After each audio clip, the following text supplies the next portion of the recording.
Bio means life, it's life security. It's the life of the people, it's the life of the plants, the animals, even the microbiomes in the soil. If we can't be productive, we can't be profitable.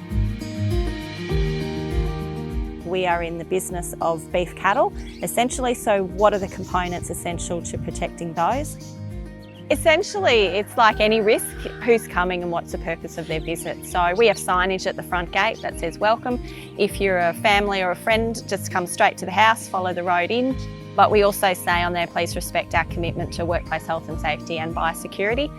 If it's contractors, it's a different story again. Because we're organic, part of our process involves looking at who's coming and what's the purpose of their visit. We've really stepped up the signage there. It's very explicit. It reminds what the legislation is, it reminds them what our policy is, and it reminds them that they have to have fresh washdown certificates signed off by a third party so that they're doing their bit. And also, this property here has one entry point, so it's very easy to monitor. We have another property where the gates are all locked. So we really do respond in terms of what the potential risks could be. So all visitors, we ask them to self-assess. We have a fenced area around the house, so all vehicles come to there, they're stopped, we make an assessment. If they're family and friends, then we're just catching up with them. But if they're actual contractors, then we have procedures again. We do have a sign-in app just on the phone for people, and we also have manual registers if needed. We have quarantine paddocks. We keep very clear records. We document what we do. Vehicles, if the properties have distances between them, people have quarantine vehicles. All our washdowns are fresh, so you must come directly from that washdown facility to our property, and it must be signed off by a third party. So in elevating our expectations, we've been able to control risks or mitigate them at a much greater level and a much greater comfort level than we were previously.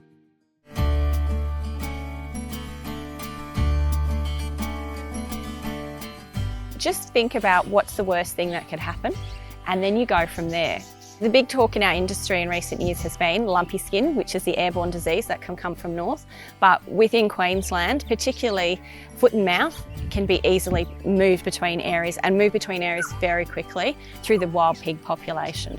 And so for us, that feral pig and those other pests are quite significant. But also you're looking at, the pests that can come in onto your pasture as well. Feral animals within our properties are things that we definitely actively engage in managing. We have to do everything in alignment with our organic certification.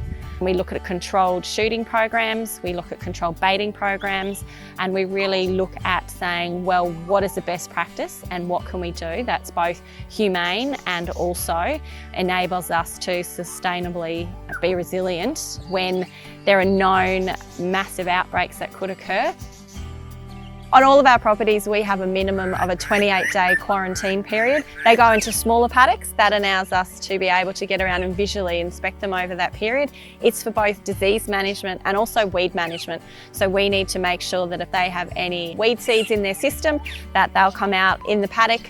We can manage them in there and make sure it doesn't spread, but also that we can monitor the health of any animals coming in. So just another barrier to protect the rest of the herd before we introduce them, and also protect the land that we put them on.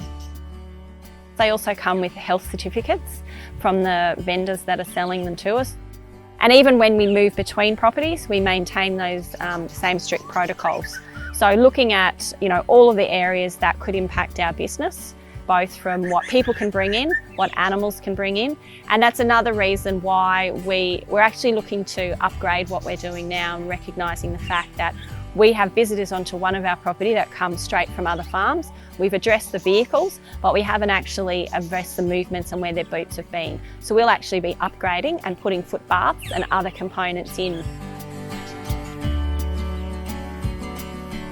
We're talking to people all the time to see what they're doing and looking at what innovations are out there just to get the message across. A lot simpler, because if we can take away the overwhelm for people, or if we can take away people's reasons for not assisting us, that makes our job a lot easier.